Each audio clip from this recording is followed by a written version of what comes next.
guys, Work here, welcome back to the bench. So, I did a thing again. Now, if you guys watch my channel and look back a little bit, you'll see that I had a CZ clone. I had a Tanfoglio Witness PS9. And although it was kind of nifty because it was a CZ clone, I never really liked it a whole lot. Didn't really look as nice as CZs typically look. Nobody I knew could shoot overly accurate with it. And honestly, I didn't ever really want to shoot that thing. It just kind of sat in the truck. So I tossed it up on arms list to see what I could get out of it, and I got more than I paid out of it, which has allowed me to do two different things. Thing number one is our CZ SP01 project is happening. I just placed the order today, and I've got a bunch of stuff coming for this thing. Now, I need you guys to help me come up with a name for this thing. I don't name my guns often, but in this case, I'm putting a lot of work into this thing, and I'm going to be spending a lot of time with it, and I would like to have some type of a name to give it. So if you guys could write down in the comments below, let me know what kind of name you would give a modified SP01. We'll get a little bit more into that later on. I'll do an unboxing video when that comes, and I'll lay out the project as it's going to happen. Now, the second thing that allowed me to do was, I have a rule. Never sell a gun without buying a gun. Now, if you guys follow me on Instagram, which you should, link in the description below, just a couple of weeks ago, I posted a gun that I used to have that I kind of miss. It was a gun that I got rid of. I replaced it with a revolver. And although I like the revolver, it didn't really replace the position that this gun had in my collection. And I never really did fill that spot. You know, I've got full-size guns, I've got mid-size guns, I've got subcompact guns. But what I don't have anymore is a pocket pistol. Now, you may think that I probably went with one of the small Glocks for a pocket pistol, knowing that I found a new kind of love for Glock, but you'd be wrong. And the main reason is price. Those Glocks, for what you get, are just exorbitantly expensive. And I was working within a budget. I knew that I needed to get those CZ parts in to get you guys some good content, but that diminished the amount of money that I had to spend on its replacement. So I got a Diamondback DB... No, I'm kidding. I got a Ruger LCP. Now, a Ruger LCP is actually what I sold in the first place. And the reason that I sold that thing was, at the time, my wife really wanted a revolver. I never used the LCP much. I had the Shield at the time, and the trigger in LCPs suck. So I went ahead and sold it.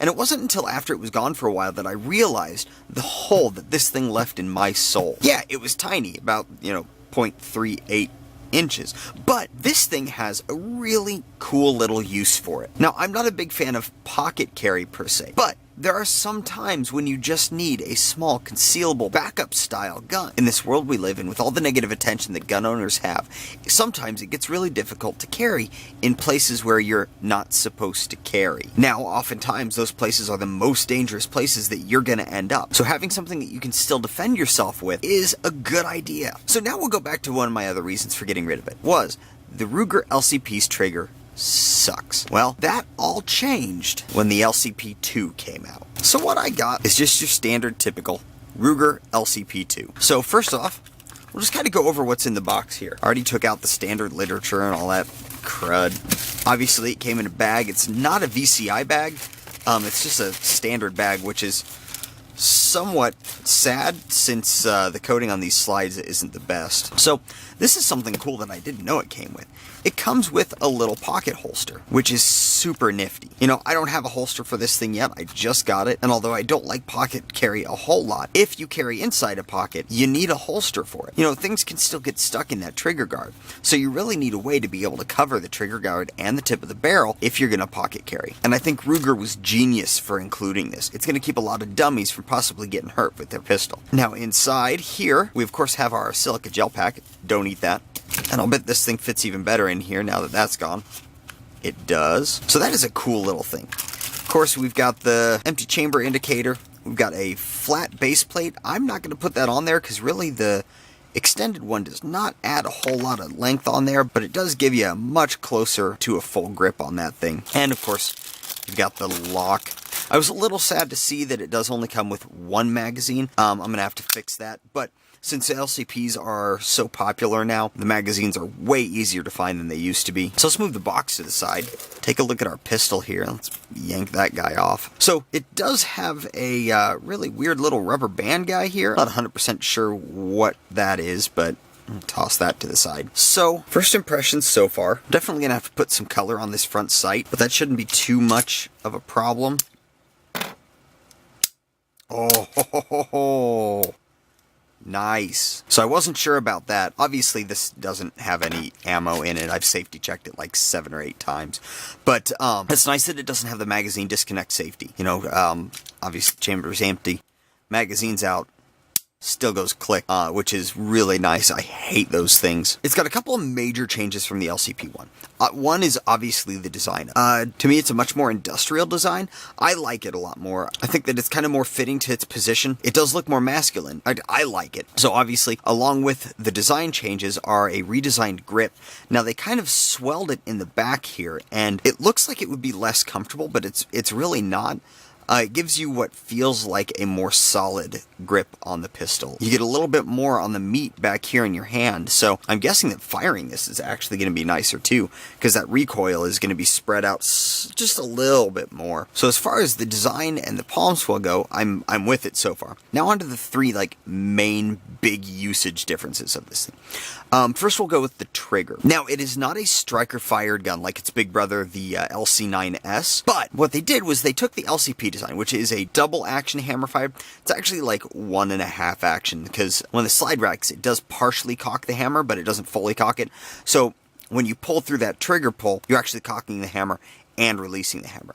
So in the LCP2, instead, the hammer goes to full cock when the slide is racked, which means that when you pull that trigger, it is a single action pull rather than a double action pull, which means it's not a long, heavy pull. It is still a long pull, which is fine for me, but it's not a long, heavy pull. One thing that kind of stinks, I kind of wish that they would add this feature in more pistols similar to this, but double strike capabilities would have been nice. But with the single action design they went with, that's kind of a give and take that you got to do. So I'll hold that down. Let's find out how this reset is.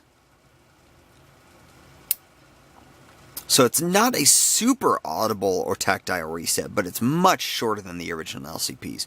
Then you've got, overall you got about 3/8 of an inch of travel until you hit a hefty wall.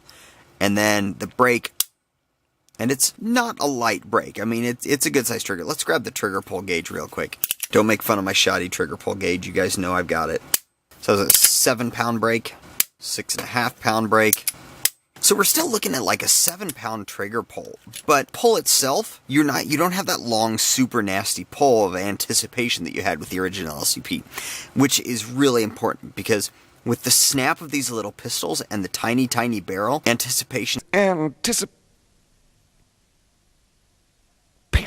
a killer. So the second major change in this is kind of ironic, actually. The original LCP, once you fired your 6 or 7 shots, they do come with 6-round magazines, so that gives you 6 + 1 in the chamber if you carry right. So after you went through all your shots, the slide didn't lock back. You had to wait till the click to find out you were out of rounds. And for those of you who are like, oh, I'll just count my rounds, bullcrap. If you ever listen to testimony from anybody who's fought in a gunfight, they don't know if they shot, how many they shot, where they shot. You just kind of pull the trigger willy-nilly and hope and pray that you hit what you're aiming at.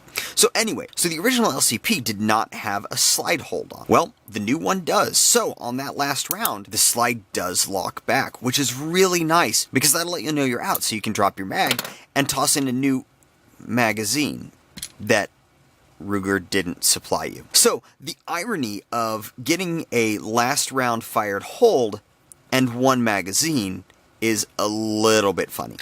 And holy crap, that's hard to push down. So apparently that's not a slide release either.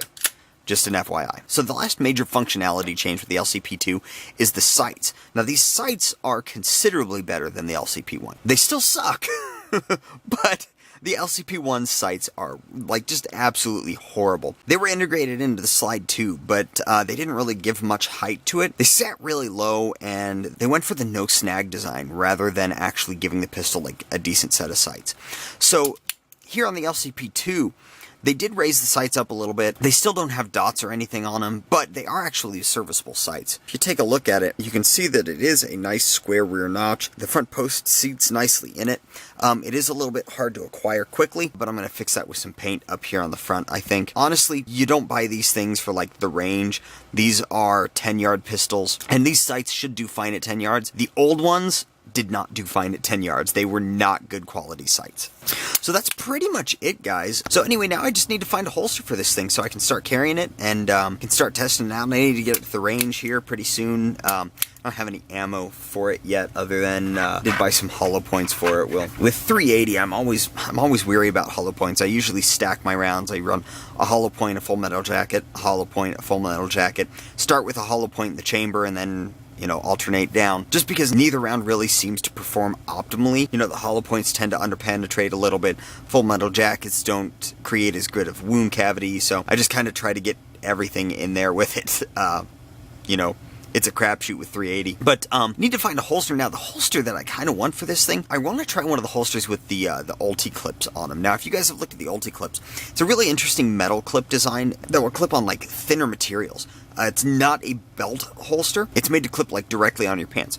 So the reason that I kind of want to go that way is one of the great things about this kind of a gun is you can carry it in clothing that you can't really carry a full-size pistol, particularly gym shorts and sweatpants. When you're out mowing the lawn, if I would just toss my PO1 on, it would just pull my pants off. This thing I can actually have on me, and I could be mowing, and it's not going to do anything bad. So that ulti clip will actually allow me to run an inside the waistband holster still, but be able to attach it to those pants so that I don't have to pocket carry. I don't have to rely on a pocket or getting my hand in a pocket to be able to draw and present or anything like that. I don't have to worry about it snagging or anything. So I really like those holsters with the ulti clips, but I haven't found a good one for the LCPII. So if you guys have an idea of somebody that I can go to for a holster for the LCPII, let me know right in the comments below. I'll see if I can pick one up and give it a shot, but that'll help me out a lot. I've got this one from Ruger, and I don't know if it'll actually get any track time. It depends on if it can fit in the back pocket, I guess, because, I guess I could do that for now, but I don't like pocket carry, so there's that. So just go ahead and write in the comments below. Help me out a little bit. And that is my new gun, the Ruger LCPII. We're going to see how it runs, or see if I'm happier with this one than I was with the original. And I'll get back to you guys. Keep an eye out for the delivery of all the goodies for my SPO1. We'll probably end up making a whole series about that, so keep an eye out for those. Remember, guys, I appreciate every one of you. Go ahead and follow me on Instagram down below. One thing that I really try to do with my Instagram is I don't repost. All my Instagram stuff is my Instagram stuff. It's stuff that I do, stuff that I see. Now, yeah, you're going to see my kids on there. You're going to see my day-to-day life, my job, but there's a lot of gun stuff on there. So go ahead, follow me on there. I appreciate every one of you, and until next time, do your research, get informed, and get to work.